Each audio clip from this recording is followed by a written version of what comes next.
Si Sara ang nagwagi, samantalang si BBM naging pipi. Hindi po talaga nakapagsalita mga kababayan pagkatapos ng INC rally. Samantalang si VP Sara nakapagpasalamat na sa INC.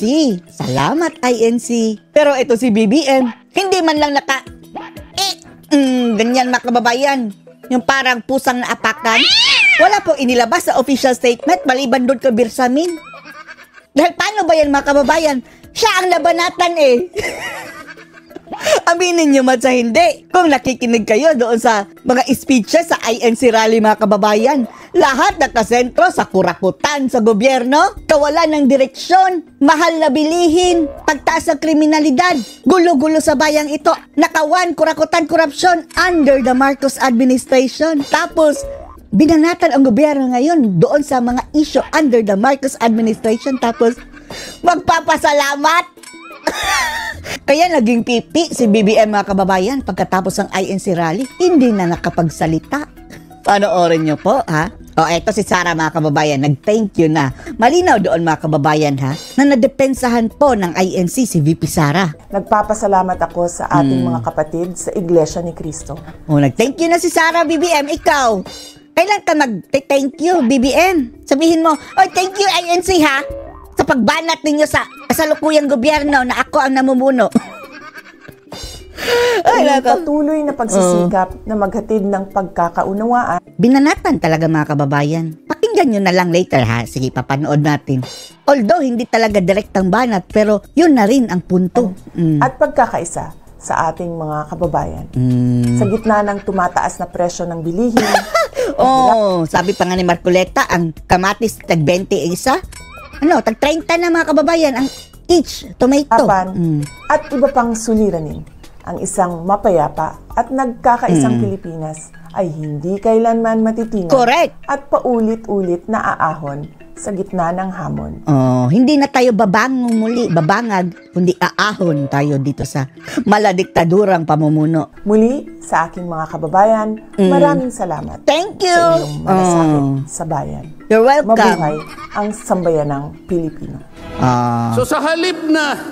eto mga kababayan, official statement coming from the one of the speaker sa INC rally. With script yan mga kababayan ha. Aprobado ng pamunuan ng INC. Ang unahin ay yung kapakanan ng mamamayan sa harap at liwanag ng napakaraming nakabantang panganib sa atin. Sa ekonomiya, under the Marcos administration yan ha. Lipunan, pangseguridad, ang dami problema. Katiwalian. Kaya hindi nakapagsalita si BBM mga kababayan dahil corruption, katiwalian, problema sa ekonomiya. Ang nire-raise sa INC, tapos magpapasalamat si BBM. Ay, salamat sa inyong rally ha, na pinoint out nyo ang mga problemang ito under sa aking pamumuno. Ang inuuna ay usigin ng isang tao na hindi naman ipadadaan sa tamang proseso ng batas. Tapos pinupunto din nila na hindi dumadaan sa due process ang gobyernong ito ngayon. Kaya naging pipi. Hiyawan ang mga tao. Pangalawa, tinawag po nila ang pangalawang Pangulo sa dalawang pagkakataon. Una po, nung magpipresent siya ng budget. Ang pinipresent po niyang budget ay budget. Hindi kayo na-hurt dito? Baka may ganti ang mga ngag-ngag mga kababayan, no? Dahil na-offend dito sa rally ng INC. Sabi, hindi pag-uusapan dito ang politika. Pero, whether or not mga kababayan, hindi talaga maiiwas sa pag-usapan ang politika dahil ang mga main proponent dito mga kababayan ay kaya nagkarally ay mga politician, VP Sara, BBM, at mga politicians mga kababayan, mga congressman. Budget for 2025. Akalain po ninyo ang gusto nilang tanungin ay yung pagkakagasta ng kanyang budget noong 2022 and 2023. Saan ka naman nakakita ng ganong klaseng direksyon? Kaungasan mga kababayan, hindi makamove on ang mga buhaya. 2025 ang dapat pag-usapan, ang kanilang pilit na itinatanong ay paggamit o paggasta niya noong 2022. 2022 na binigay pa ni Marcos na Junior mga kababayan ha. Parang binitag siya. Sara, sa'yo na yan. Ikaw na bahala dyan. Nabitag si Sara mga kababayan. at 2023. Ang sabi po ng Vice President, siguro nainis na rin, I Nainis. forgo my opportunity to defend this 2025 budget and I leave it to the discretion of the House of Representatives as presented. Oh, ayaw pa nilang tanggapin. Nang ibig sabihin, ayaw ko nang idepensa sa inyo. Bahala na kayo. Kung anong gusto nyong ibigay sa akin, bahala na kayo. Ano pong ginawa nila? Hindi. Kinakailangang masagutin mo lahat ito. Oh. Clear mga kababayan, no? Ang posisyon ng INC via dito kay Marcoleta na talagang dinidepensahan nila si VP Sara. Walang exempted dito. Samantalang si BBM. Narinig ba natin? In the span of mga kababayan, the whole session dyan sa rally ng INC, hindi natin narinig na pinuri ni ng taga-INC na, ang ganda ng mga nagawa ni BBM, kontento na kami, ang ganda, gumanda na ang Pilipinas. Wala. Bagkos ang narinig natin, sobrang mahal na ng bilihin, yung krimen, yung korupsyon, nakawan sa gobyerno, kurakutan, ganyan. All negative ba kababayan?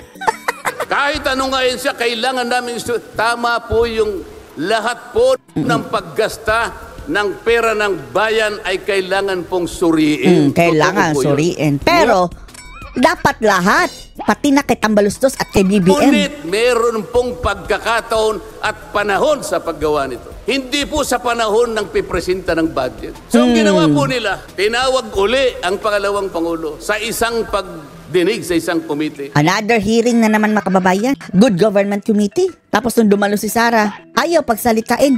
No, you cannot answer. Na kung tawagin ay Committee on Good Government. Alam po ninyo yung pagsisimula nila para magkaroon ng katwiran na masabi na ang Vice President. Kinasangkapan nila yung isa sa amin, isang representative sa Maynila, tumindig at nag-privilege speech. Yung subject matter illegal po pa ng na kanyang privilege speech mga kababayan, hindi dumaan sa tamang proseso.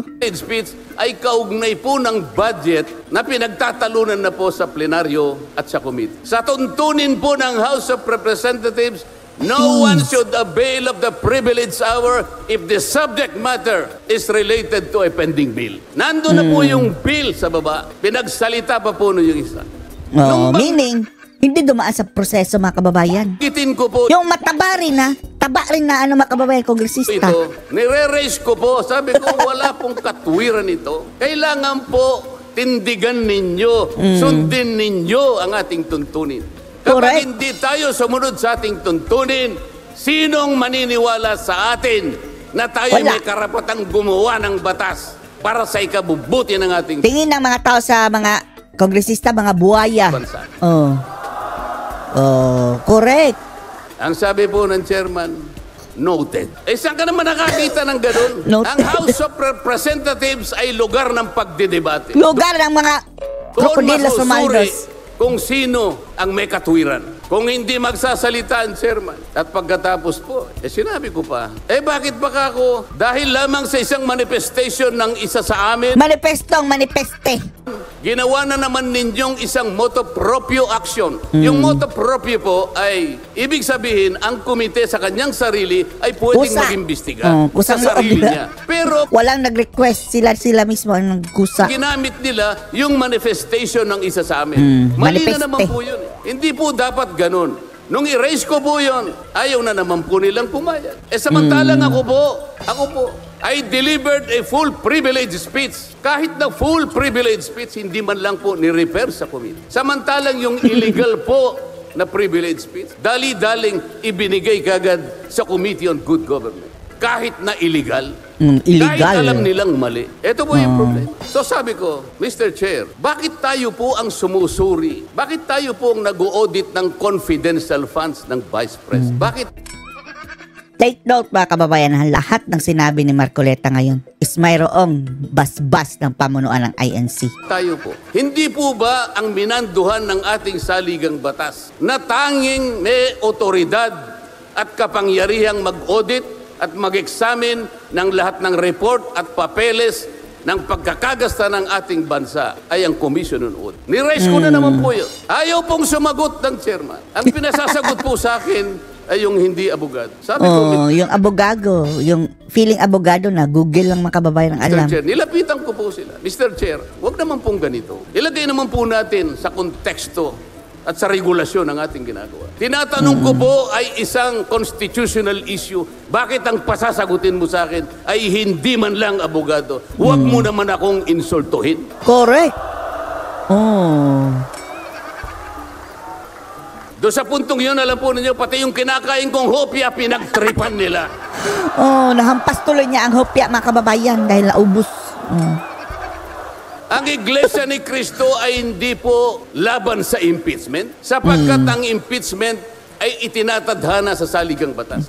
Hindi laban kapag nasa katwiran, mga kababayan, dumaan sa proseso. Sa tama, nung talagang may basihan.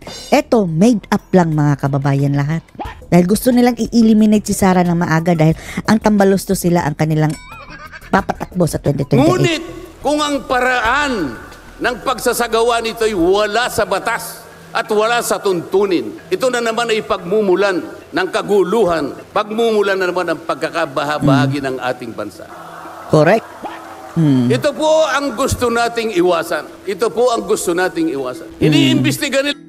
Malinaw ba sa iyo, Ngag? Pagsabihan mo yung mga bata mo diyang mga buhaya, mga minions mo, at mabuti na rin mga kababayan, ang yung isang buhaya ni Ngag, mga kababayan, si Bakna, Zaldico, gurgur na sa pwesto. Sila po yung confidential funds. Ang tanong ko po, Mr. Chairman, mahigit pong 400 opisina at ahensya ng ating pamahalaan ang tumatanggap ng confidential fund. At sila din ay natatawagan ng pansin ng Commission on Audit. Yung confidential fund, yung issue niyan, ipaubayan na yan sa COA. Kung mayroon ng resulta ang COA niyan, mga kababayan, dyan pa sila mag-hearing. Oh, minamadali nila. Oh, hindi sila makapag-antay. Ongoing pa nga yung mga kababayan. Yung submission of mga documents. Oh, pinangunahan na ng mga buhaya. Bakit naman isang opisina lang ang pinipilit niyong usisain? Yung Office of the President, mayroon din yan. Yung mga buhaya, mga congressman, meron din. Mga mayors, mga congressman, mga gobernador. Oh. Hindi ba masyadong Si Sara halata lang. namang pamumulitika yan? Si Sara lang talaga. Oh. INC, feedback nila, mga kababayan, tingnan nyo. Ito po yung gusto nating liwanagin. Hindi po tayo laban sa pag-iimbestiga ng katiwalian. Ilagay po natin sa ayos. Ilagay sa ayos. Ano masasabi nyo dito, mga kababayan, na si Sara nagpasalamat na, samantala si BBM mukhang napipipi pa. Ano masasabi nyo dito? Post the comments below.